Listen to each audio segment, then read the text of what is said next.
What's going on, YouTube?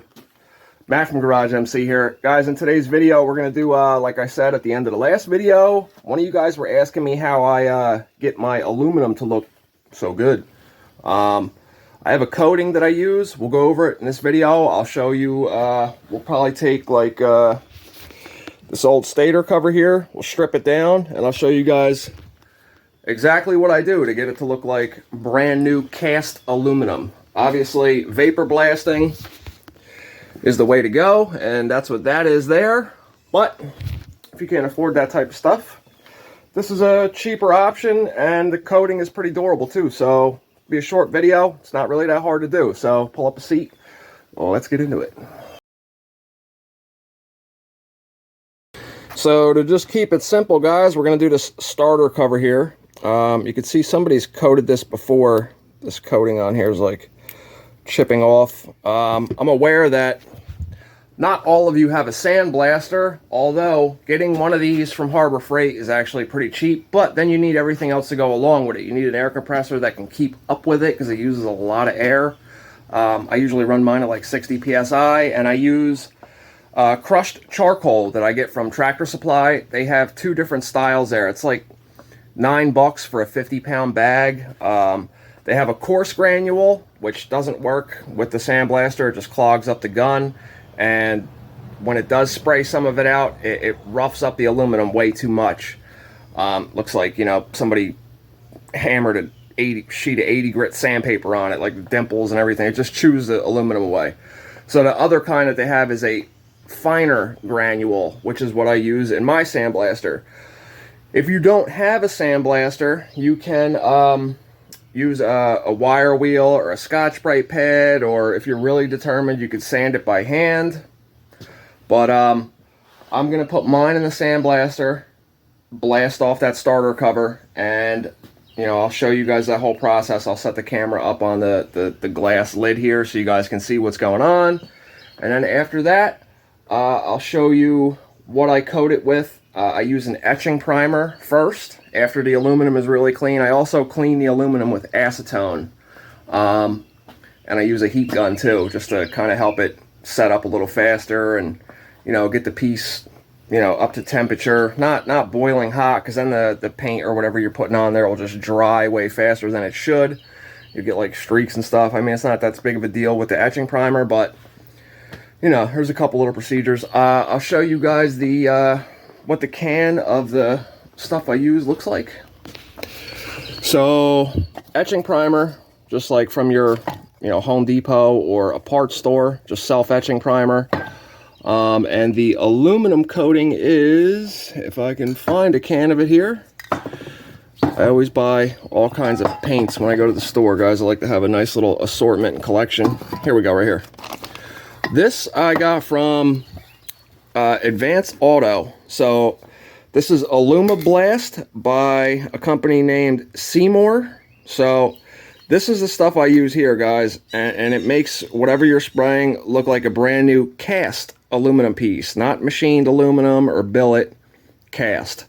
So, you know, it kind of looks like vapor blasting, but it's not vapor blasting. This is a lot cheaper. A can of this, I think, off the top of my head, I think it was like around $20, guys. You could probably get this on eBay if you search for it, but it is exactly what it says. Non-smudge aluminum finish. The stuff is really durable, and you read here, it says made with actual aluminum material for added durability. So you know that's a damn good product, you know, because it's got aluminum in it. So, you know, it's got aluminum in it. Or, I'm sorry, if you're across the pond, like one of you just commented, aluminium. So, pardon me, over there. Whatever. Who's right, who's wrong? I don't know. Anyway, let's get into it. Enough talking. So, before we put this thing in the sandblaster, I'm going to show you how I get a precise tape line. I mean, obviously we have a bearing in here. You could either remove it or do like I'm going to do and tape it off. Or if you don't, I mean, you could just rinse it very thoroughly. But this bearing does not spin while the engine's running. It's just supports the shaft from the starter. That's it. so it's not really that big of a deal, but why put material in it that doesn't need to be there? So first thing, I'm going to take my Tusk gasket scraper. If you guys don't have one of these, I would highly recommend purchasing one. You can get them on eBay or from RockyMountainATV.com. It comes with 3 in the package, so you get a really thin one, a medium size, and this is a larger one. So we'll go ahead and get some of this old gasket material off of here. And this next procedure that I like to do, we're going to resurface this gasket mating surface here. What I use to resurface is I have this Corian tile, which is 12 by 12, and it's dead flat. I take a piece of 400 grit wet or dry sandpaper and I spray glue it to this. It works really good. So you guys can see like the mating surface here. So we're going to take some WD-40 and we're going to lubricate the sandpaper here. So we're not doing this dry. We're going to hold this down here. We're not going to put a whole ton of pressure, but you want to keep it flat. Pretty much let the weight of the part do the work itself. And I'm not going to sit here for 15 minutes recording, but you guys will get to see the effects of this and how this works. And then I'll show you guys how I tape off and get tape lines dead straight. And it's so simple. Some people don't want to do it because they think it's going to take forever doing it with like a sharp razor blade or a scalpel. But I'll show you guys how I tape stuff off.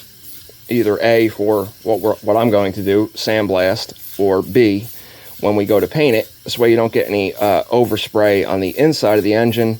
Not that anybody sees it, but you know, when you're doing stuff like this, man, you want to do, at least I want to, do it to the best of my abilities possible. So I'll get this rubbed down a little bit. That should be enough to show you guys what I'm doing here.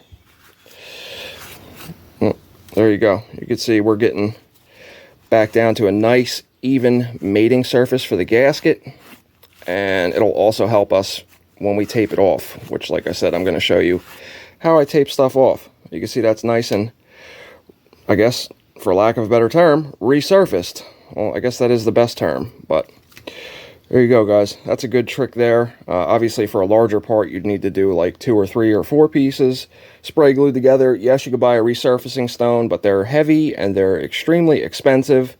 And for what I do, this serves its purpose. And I never have leaks, guys. Knock on wood. All right, let's get into taping this thing off.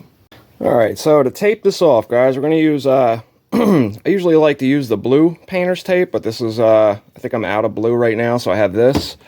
Obviously, just, you guys can see how good that came out. I mean, look at that. You're going to have no leaks. That gasket's going to be perfect on there.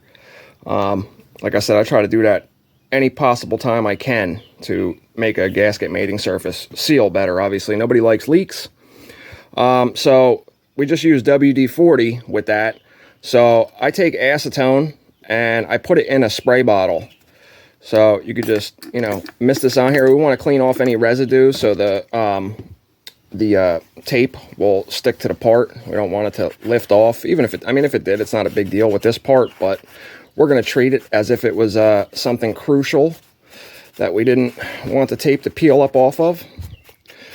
All right, so now that we're ready to put our tape on here, we're just going to roughly lay out the tape on this.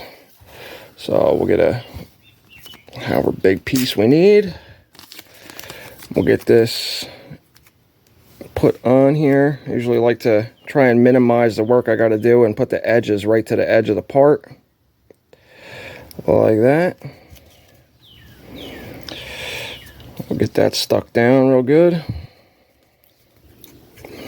And obviously we're going to need another piece. Take another piece of tape, finish off the rest of the part. Make sure that's good and stuck down. Get it to as many surfaces as you can get it. Nice and tight. Now, I mean, if you wanted to, you could take a really sharp razor blade and chase around the sides. But what I do, you take a very fine file, just very fine, and you don't want to dig into the part. You want to just run this around the outline, and this will actually cut the tape for you with hardly any pressure put on it. The finer the file, the better, you know, for the part. And you want to go across the part off of it like this. You don't want to go into it, because then you'll like roll the tape off of it. But obviously here we're doubled up with the tape where it overlapped, so it's going to take a little extra effort. And we're just going to chase around the whole perimeter of the part. That's it, man.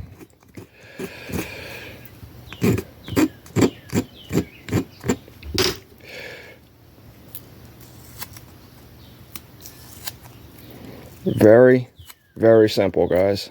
Very simple. So you guys can see where this is going. Just like that. I'll go ahead and finish the rest of this up, show it to you, and then we'll go put it in the sandblaster and get going.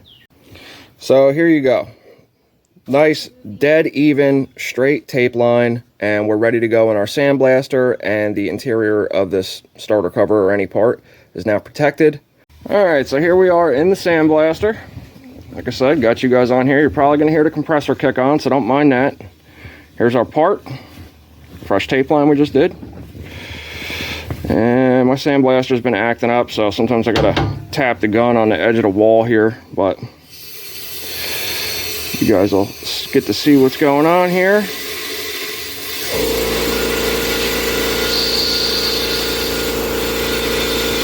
And this coating that's on here is really thick, whatever they sprayed it with. But we'll get it eventually here. Little tiny piece is going to take a lot of time, but the results are going to be outstanding.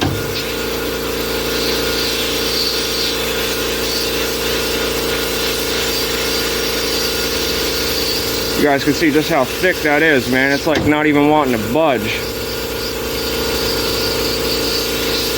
I don't know what they painted this with. It's almost like a plasti dip, it seems like. I've never used it, but that's what I think this stuff is. Might have to take this to the wire wheel real quick and get it a head start. Otherwise, sandblasting it's going to take forever. But you definitely want a sandblasted finish before we paint. Gives it a nice surface for the paint to stick to. All right, let me go give this a head start on the wire wheel, guys, and then we'll pick back up. All right, guys. So after 10 to 15 minutes on the bench grinder with a Scotch-Brite pad from Prime MX on there, we're to a point now where if you wanted to, you could. It looks good the way it is. Like you could. This would be a good point to start wet sanding it with, like, you know, 800, then 1000, then 1500 grit, and polish it and get that nice polished aluminum look. But that's not what we're doing in this video. So all right, now we're to where we can get the texture that I like to have when I'm painting something, especially aluminum. You can see how that's changing the sheen of the part.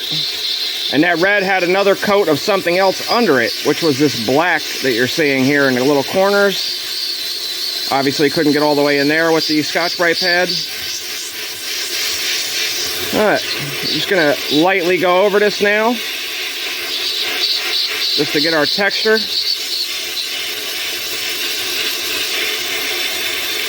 And these would be the same procedures I would take when I'm powder coating something, guys. Get this nice texture on there and give it something to stick to. Let me reposition here.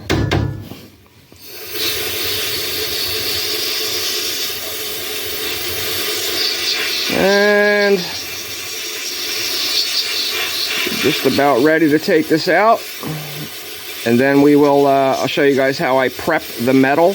I also use acetone again. There goes the air compressor. Alright, we finish this up, guys. I'll show it to you. And then we'll prep it and get it ready for putting our coating on it. Alright guys, so before I show you how I'm going to clean this and get it ready for our etching primer and the Alumablast finish that I use, let me take a second real quick. If you guys if you like content or videos like this, be sure to subscribe and always throw me a thumbs up. If you're going to give me a thumbs down for some reason, don't just put a thumbs down. Put your word down in the comments. Let me know what you disagree with or don't like, or you just want to be a negative Nancy. That's fine. I know plenty of females like that. Anyway, also if you like other projects like the TRX 465EX that I'm building right now on the channel, definitely subscribe. This is just the beginning, guys. I have other projects already in the works and another 400EX that I have to build for a customer, which I'm going to share with you guys. So throw me a thumbs up and smash that subscribe button. Alright, so here's the part fresh out of the sandblaster. Still got our tape on there. Obviously the sandblaster would chew the tape off if you pointed the sandblaster at it, but we approached it from this angle like you guys seen. So what I'm going to do now, we'll take it outside, and I like to wash it off with water, and I also use LA's Totally Awesome degreaser, which is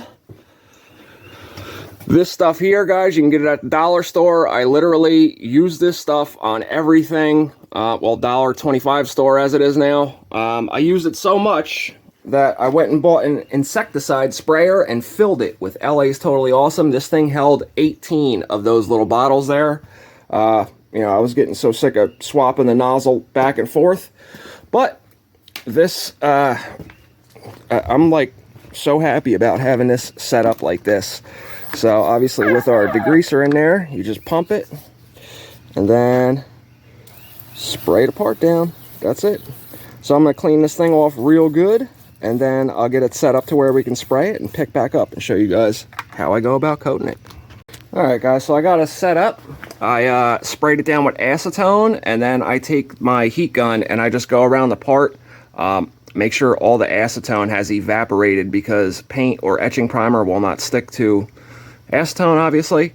I just put it on this blue towel here so you guys can have some good contrast to see what I'm doing. Obviously you're going to want to do this in a well-ventilated area, or wear a mask or something like that. Just a basic mask. You don't want to paint and be breathing that stuff in. So anyway, I'm going to take what I showed you earlier, self-etching primer. I like to use the Rust-Oleum one, the automotive grade one, whatever. So we're going to make sure our can is thoroughly shooken up. Don't mind the shaky camera. I'm holding you guys in my hand so you guys get like an actual point of view. So after it's shook up, we're going to go at about 8 to 10 inches away, and I just dust a light coat on here. That's really it. You want to make sure you get all your edges real good. Walk around the part. Obviously make sure you have plenty of room to walk around what you're working on, so you're not taking a chance of sliding like this little thing that I have everything set up on. You don't want this thing to fall over and drop on the ground. So you guys can see, I didn't do like a thick, heavy coat. I just do a dusting. You can cover it completely with etching primer, but you really don't need to. So just like I said, going around it from all angles, and by doing that we're getting into the holes where the bolts go. Not that you see in there anyway after the bolt is in holding the cover on.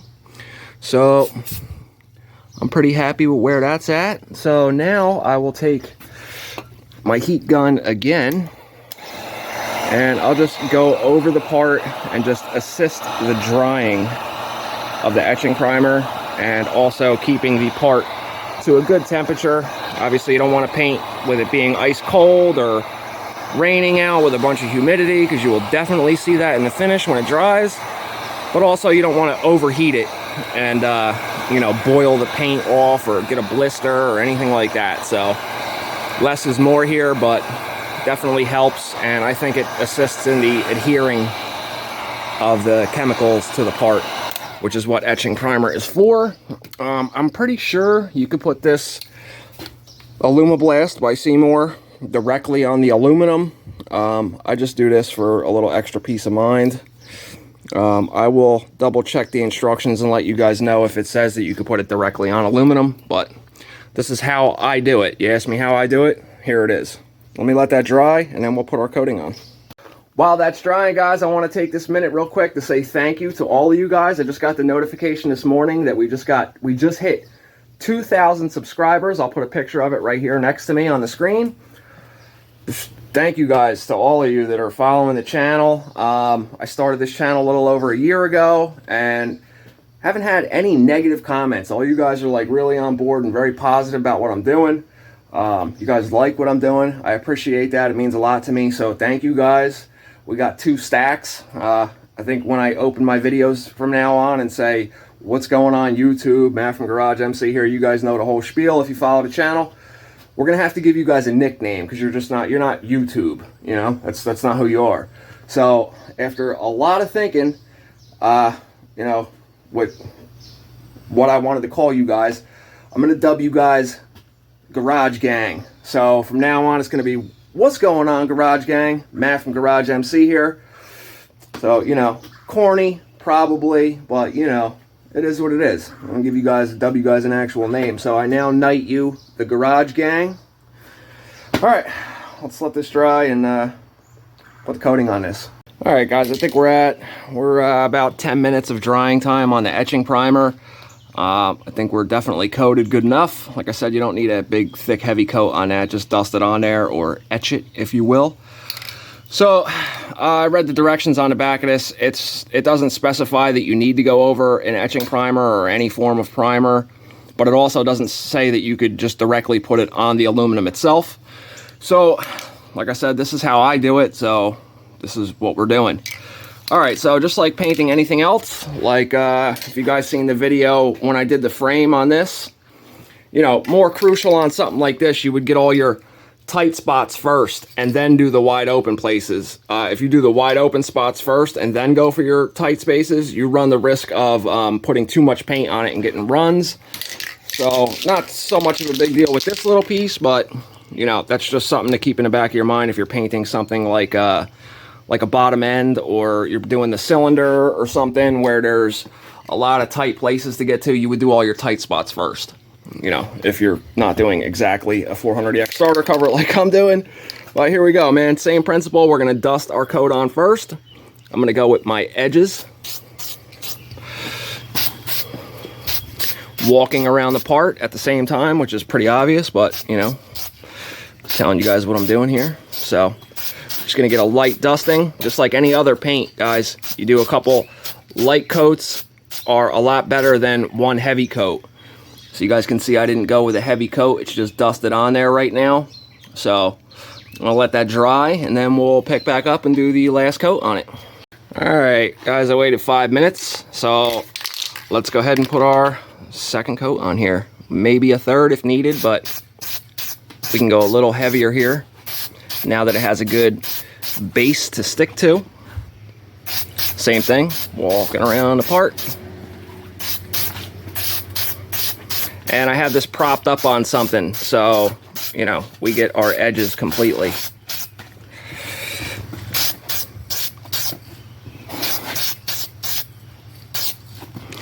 All right, I think I'm happy with that, guys. So we'll see how it dries. If it requires another coat, I'll do obviously the same thing, but with a third coat. Just walking around it and making sure I got everything covered. Very good. All right, so we'll let that dry, and then we'll see how this thing comes out, man. While that's drying, man, guys, I don't know about you, man, but I'm getting really, really excited for this quad to be done. Let me know what you guys think about this, man. What would you have done differently? And more importantly, I'm going to do a video on every individual part and how much money I spent building this 465, obviously minus the labor cost, because I did every single thing to this quad myself here in the garage, obviously other than the vapor blasting that was done by James over at Moto Blast NJ. So let me know what you guys think, man. If this was yours and you were like, all right, I'm going to list this thing for sale before I make the video on what everything cost me. I mean, you guys If you follow the channel, you know what went in this quad. It's Lone Star, everything, top of the line, everything. Everything was done, like redone, refurbished, brand new. The 465 stroker kit, the cam, all the stuff in the head, all the labor, everything that went into this quad, which is an absorbent amount of money. Like, ridiculous amount. Let me know your opinion, man. If this was yours and you were going to sell it, and you were doing your Facebook Marketplace listing, what would you write as a price for this quad as it sits? 0 minutes on it, ready to rock, obviously when it's done. So I'm just curious, man. What do you guys think? So here we are back at the bench, guys. I didn't do a third coat, so I guess you can call this 2.5 coats because I walked around it twice on the second coat. But this is looks really good, man. Obviously, vapor blasting is the way to go, depending on what your budget is. You know, this looks, let's get something that's not wrapped up still. So, you guys can see, it's pretty damn close, man. Obviously, like I said, vapor blasting is the better option, in my opinion. I still got to take the tape off the rear, and I'll probably run this on my resurfacing, DIY resurfacing block one more time, just to clean any of the tape residue off of it. But there it is, man. Can you chip or scratch this stuff? Yeah, it's just like anything else that's painted or even powder coat. If you hit it with something hard enough, you're going to chip or scratch it. Vapor blasted aluminum, here's the benefit. You chip or scratch that, you're not going to chip it. You're just going to scratch it. So, you know, it's half likely to get messed up, I guess. But that's pretty much it for this video, guys. I hope this was helpful to you, even if it was only just the one subscriber that recommended or requested this video on how I do that.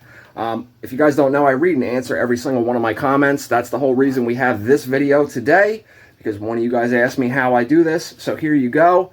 Like I said earlier, I value you guys. I value your opinion, your comments, all that stuff. So feel free to jump down there and drop a comment. I will personally read it and personally answer you. You take the time to comment, I take the time to read and answer. So next video that's coming up, guys, I got a bunch of little stuff to keep doing on the 465EX build. I threw a community post out earlier. I got to figure out how I'm going to mount the 450R hood to our Mayer race plastics, the race cuts out there with this red 450R hood. It's going to be a lot of cutting, a lot of back and forth, you know, double check, measure, cut, double check, measure, cut. You know, I don't want it, I want it to look as if it was made for, you know, this quad. Like I bought that hood for a 400EX with Mayer race cut front plastics on it. It's going to be a lot of work. But the next video, while I'm doing all that little stuff so I can keep content coming to you guys for quads, I finally got 99% of the parts that I need to fix the 2006 TRX 250EX, the flip project, so we can get that thing sold. So be sure to stay tuned for that. If you have not yet, even still, give me a thumbs up. Go ahead and do that real quick. And subscribe if you're into stuff like this, man.